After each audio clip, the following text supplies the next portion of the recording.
சின்ன மருமகளில் சித்ரா அவங்க அம்மா ஈஸ்வரி கிட்ட, ஏம்மா அவங்க தான் இந்த ஃபங்க்ஷனை நல்லபடியாக நடத்தணும் அப்படின்னு சொல்கிறாங்க. நீ நல்லபடியாக அவங்கக்கிட்ட சண்டை போட்டு பேசிகிட்டு இருந்த, திடீர்னு அவங்கக்கிட்ட நல்ல முறையாக பேச ஆரம்பிச்சிட்ட. என்னம்மா நினச்சிட்ருக்க நீ? அவங்களோட சேர்ந்து இந்த ஃபங்க்ஷனை நல்லபடியாக நடத்தி தர போறியா என்ன அப்படின்னு கேட்குறாங்க சித்ரா. இதை கேட்ட ஈஸ்வரி, அடிப்போடி பைத்தியக்காரி, அவங்களோட சேர்ந்து நானாச்சும் இந்த ஃபங்க்ஷனை நல்லபடியாக நடத்தி தரதாது. இந்த ஃபங்க்ஷனை ஒன்றா நடத்துறதுக்கு தமிழ்ச்செல்வி என்ன பண்ணணும்னு சொல்லியிருக்கா அப்படின்னு கேட்குறாங்க ஈஸ்வரி. இதை கேட்ட சித்ரா, என்ன சொல்லியிருக்கா? ரெண்டு வர்றதில் சரிபாதின்னு சொல்லியிருக்கா.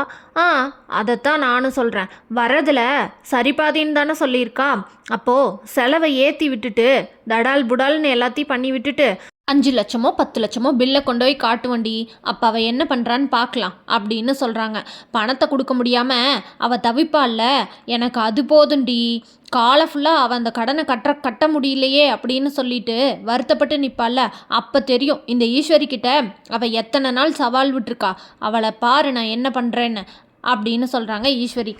இதை கேட்ட சித்ரா, ஏம்மா நீ சொல்கிறதுக்கு இந்த வீட்டில் இருக்கவங்கெல்லாம் சரின்னு சொல்லுவாங்களா அப்படின்னு கேட்குறாங்க சித்ரா. இதை கேட்ட ஈஸ்வரி, ஏண்டி பேர பிள்ளைகளுக்கு சும்மா போய் 4 பேர்த்த கூட்டிகிட்டு போய் காது குத்துவாங்க? அதனால் விமர்சையாக பண்ணுறக்கு அவங்களாம் ரொம்ப சந்தோஷம்தான் படுவாங்க. என்கிட்ட விடு, நான் பார்த்துக்குறேன் இந்த விஷயத்த அப்படின்னு சொல்கிறாங்க ஈஸ்வரி. அங்கே தமிழ்ச்செல்வி குழந்தைகிட்ட என்னை அம்மானு கூப்பிட்றியா, ஒரே ஒரு தடவை என்னை அம்மானு கூப்பிட்றியா அப்படின்னு சொல்லிட்டு அழுகிறாங்க. ஆனால் குழந்தை எதுவுமே பேசாமல் அவங்கள பார்த்து சிரிச்சுட்டே இருக்குது. தமிழுக்கு உடனே அந்த அவங்களுக்கு டெலிவரி ஆனது, அப்புறம் அந்த குழந்தைய கொண்டு போய் அம்மாச்சி மோகனா கிட்ட கொடுத்தது, மோகனா கொண்டு வந்து இவங்க கிட்ட கொடுக்கறது, அதெல்லாமே ஞாபகத்துக்கு வந்து அதை நினச்சி வருத்தப்பட்டுட்டு இருக்கிறாங்க. தன்னோட குழந்தை வேற ஒருத்தவங்களை அம்மானு கூப்பிட்றத எந்த தாய் தான் ஏற்றுக்குவாங்க சொல்லுங்கள் பார்க்கலாம். தமிழ்ச்செல்வி இப்படி அழுதுட்டு இருக்கிறத பார்த்துட்டு தமிழ்ச்செல்வி குடும்பத்தில் இருக்கவங்க எல்லாரும் ரொம்ப வருத்தப்பட்டு அந்த இடத்துல நின்று பார்த்துட்ருக்காங்க. தமிழ்ச்செல்வியோட அம்மா வசந்தி தனத்துக்கிட்ட, ஏய் போய் தமிழை சமாதானப்படுத்துடி அப்படின்னு சொல்கிறாங்க. இதை கேட்ட தனம் போகிறக்கு போல, அம்மாச்சி விடுங்கடி, அவள் அழுதாச்சும் அவள் மனசில் இருக்கிறத கொட்டட்டும் அப்படின்னு சொல்கிறாங்க. அப்படின்னு சொல்கிறக்குள்ளேயே குழந்த அம்மானு கூப்பிட்டுருது. அதை கேட்ட தமிழ்ச்செல்வி ஒரே சந்தோஷத்தில், அழகுரு என்னையா அம்மானு கூப்பிட்ட, இன்னும் ஒரே ஒரு தடவை கூப்பிடுறா என் தங்கமே, ஒரே ஒரு தடவை கூப்பிட்டு காட்டுடா அப்படின்னு சொல்லிட்டு கேட்குறாங்க. குடும்பத்தில் இருக்க எல்லாரும் ரொம்ப சந்தோஷத்தோட அழகரு தமிழை அம்மானு கூப்பிட்டதை நினச்சி ரொம்ப சந்தோஷப்பட்டுட்டு இருக்காங்க. உடனே செல்லப்பாண்டி, இந்தாண்டா பேராண்டி, இன்னும் ஒரே ஒரு தடவை அம்மாவை அம்மானு கூப்பிட்டுடா, அப்போ தான் அம்மாவுக்கு ரொம்ப சந்தோஷமாக இருக்கும் அப்படின்னு சொல்கிறாரு செல்லப்பாண்டி. சந்திரையை மாத்திர அன்னைக்கு சேதுக்கு நிறைய வேலை இருக்கிறதுனால, சின்னம்மா இன்னைக்கு நீங்கள் போய் குழந்தைய வாங்கிட்டு வந்துடுறீங்களா, மீனாட்சி கொண்டு போய் விட்டுட்டு அழகரை கூட்டிகிட்டு வந்துடுறீங்களா அப்படின்னு கேட்குறாங்க. உடனே மோகனா, சரிப்பா சேது அப்படின்னு சொல்கிறாங்க. சரி நீங்கள் தனியாக போக வேண்டாம், ஐஸ்வர்யாவையும் மலரையும் கூட கூட்டிகிட்டு போங்க அப்படின்னு சொல்கிறாங்க. உடனே கருப்பு அந்த இடத்துக்கு வராரு.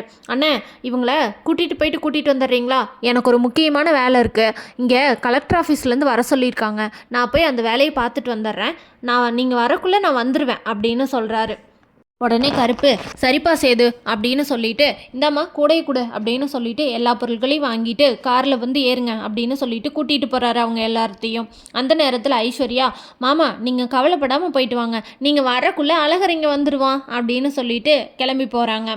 அங்கே போனோடனே இந்தா வந்துட்டாங்கல்ல அப்படின்னு சொல்கிறாங்க. அம்மாச்சி வசந்தி கிட்ட, ஏமா ஒரு முறையும் ஊர் பெரியவங்க வரமாட்டாங்களோ அப்படின்னு கேட்குறாங்க. ஏண்டி ஒரு தடவை 2 தடவை குழந்தைய மாத்திரப்ப முன்னாடி நின்று வாங்கி கொடுப்பாங்க, அதுக்கப்புறம் நம்மளுக்குள்ளேயே கலந்து பேசிக்கிட்டு மாற்றிக்க வேண்டியதா, ஒரு முறையும் வந்துக்கிட்டு இருந்தா அவங்க நம்ம குடும்பத்தை பற்றி என்ன நினைப்பாங்க அப்படின்னு சொல்கிறாங்க. அதுக்கு வசந்தி, ஆமாம்மா அதெல்லாம் கரெக்டு தான் அப்படின்னு சொல்கிறாங்க. இங்கிருந்து கிளம்பி அங்கே போன உடனே தமிழ்ச்செல்வி அழகரை கையில் வச்சுக்கிட்டு முன்னாடியே வந்து வெயிட் பண்ணிகிட்ருக்குறாங்க. அந்த நேரத்தில் தமிழ்ச்செல்வி குழந்தை அம்மானு கூப்பிட்டா இல்லையா, அந்த சந்தோஷத்தில் அங்கே இருக்கிற எல்லாத்தையுமே வேடிக்கை காட்டிட்டு, நான் இனிமேல் எதுக்காகவும் உன்னை விட்டு தர மாட்டேன்டா அப்படின்னு குழந்தைகிட்ட பேசிகிட்டு இருக்கிறாங்க. அப்போது ராஜாங்க வீட்டிலேருந்து குழந்தைய மாத்திரக்கு எல்லோரும் வந்துடுறாங்க. அம்மாச்சி அவங்கள பார்த்து, இந்தா வந்துட்டாங்கல்லடி அப்படின்னு சொல்கிறாங்க. அங்கே போய் குழந்தைய மாற்ற போகும்போது ஐஸ்வர்யா குழந்தைய இந்தாங்க அப்படின்னு சொல்லிட்டு மீனாட்சியை கொண்டு போய் வசந்தி கிட்ட கொடுக்குறாங்க. வசந்தியும் மீனாட்சியை கையில் வாங்கி வச்சுக்கிறாங்க. அந்த ஐஸ்வர்யா தமிழ்கிட்ட வந்து, தமிழ் குழந்தைய கொடுங்க அப்படின்னு சொல்கிறாங்க. தமிழ் அவங்கள ஐஸ்வர்யாவை பார்த்துட்டே நிற்கிறாங்க. ஆனால் குழந்தைய கொடுக்கவே மாட்டேங்கிறாங்க. இந்த பிள்ளை தமிழ் குழந்தைய கொடுமா அப்படின்னு சொல்கிறாங்க வசந்தி. இதை கேட்ட தமிழ்ச்செல்வி, இருமா, குழந்தைய இவங்க கிட்ட கொடுக்கறக்கு முன்னாடி நான் இவங்க கிட்ட பேச வேண்டியது இருக்குது அப்படின்னு சொல்கிறாங்க. அதை கேட்ட ஐஸ்வர்யா ஷாக் ஆகி நிற்கிறாங்க. ஐஸ்வர்யா கிட்ட தமிழ்ச்செல்வி என்ன கேட்பாங்க எனக்கும் தெரியல, பார்க்கலாமா? அப்பனா அம்மாச்சி கருப்பு இவங்க எல்லாருமே தமிழ் என்ன பண்ண போகிறான்னு தெரியாமல் ஒரு ஷாக்கிங்கில் பார்த்துட்ருக்குறாங்க. வசந்தி தமிழ்ச்செல்வி கிட்ட தமிழ் இப்போ எதுவும் பேச வேண்டாம், குழந்தைய மாற்றிட்டு போகிற நாள், அமைதியாக கொடுத்துட்டு வா பாப்பா தம்பியை அப்படின்னு சொல்கிறாங்க.